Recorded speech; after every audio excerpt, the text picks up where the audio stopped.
नमस्कार, मैं doctor S P माथा इलेक्ट्रो होम्योपैथ से। आज हम पॉलीमेनोरिया जैसी बीमारी का इलेक्ट्रो होम्योपैथ में क्या उपचार होना चाहिए इस पर बात करते हैं। क्योंकि हमारे कुछ दर्शक अपने कुछ बीमारी को हमारे कमेंट्स में लिखते हैं कि इस प्रकार की बीमारी में इलेक्ट्रो होम्योपैथ का क्या उपचार हो, इसका उचित सुझाव दिया जाए। तो मैं उनके आग्रह पर कुछ ना कुछ ऐसी बीमारी जहाँ पर नितांत आवश्यक है कि सही मेडिसिन का या जो सटीक इलाज का जो रिजल्ट मिला है उस ट्रीटमेंट को शेयर करना ज़रूरी होता है, ताकि दूसरे पेशेंट को भी इससे राहत मिल सके। देखिए, पॉलीमेनोरिया एक गायनिक प्रॉब्लम है और इस बीमारी में स्त्रियों में मासिक धर्म का अधिकता होना, बार बार मासिक धर्म का होना, एक मेंस्ट्रुअल साइकिल में पीरियड का 1 से 2 बार या उससे ज़्यादा भी रिपीट होना, काफ़ी ज़्यादा ब्लीडिंग होने के कारण महिलाओं में कमजोरी काफ़ी आ जाती है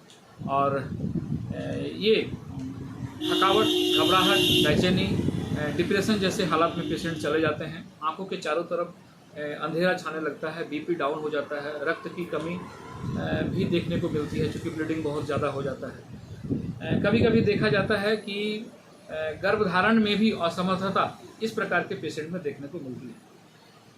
साथ ही साथ बहुत ऐसे और कुछ इंटरनल इन्फेक्शन हैं जो पॉलीमेनोरिया के कारण देखने को मिलते हैं। और वेजाइनल इन्फेक्शन कभी कभी देखा जाता है कि पॉलीमेनोरिया के कारण बहुत ज़्यादा रक्तस्राव होने के कारण पेशेंट का योनि मार्ग बहुत ज़्यादा इन्फेक्टेड रहता है और पेशेंट काफ़ी ज़्यादा इस बीमारी को लेकर के भयभीत हो जाती है कि क्या कहीं कुछ क्रिटिकल सिचुएशन तो क्रिएट नहीं हो रहा है।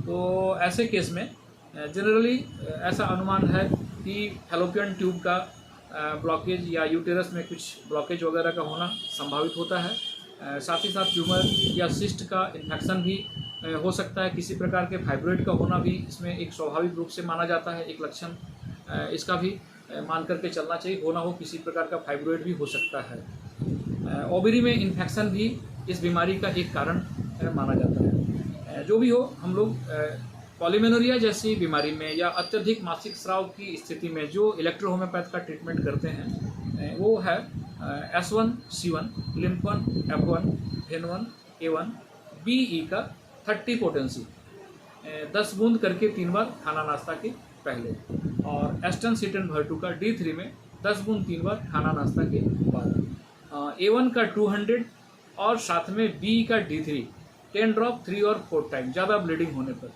और गैस रहने पर S9 का मिक्सचर सुबह सुबह खाली पेट, दोपहर में खाने के पहले, रात में भी खाने के पहले, और कब्जियत अगर हो तो एसला सीटन भर्टू रात को सोते समय गर्म पानी के साथ। कोशिश करना है इस प्रकार के पेशेंट को हरी साग सब्जी, पालक, बीट, गाजर जो हीमोग्लोबिन के परसेंट को ज़्यादा बढ़ाए, अंकुरित भोजन, दूध, घी, इस सब का थोड़ा सा मात्रा ज़्यादा मिले और पेशेंट समय पर खाना खाए, समय पर आराम करे, गैस कब्जियत ज़्यादा देर तक शरीर में बनाए ना रखे, पेशेंट में किसी प्रकार का मानसिक तनाव ना रहे। घरेलू तनाव के कारण भी इस प्रकार की समस्या हो सकती है।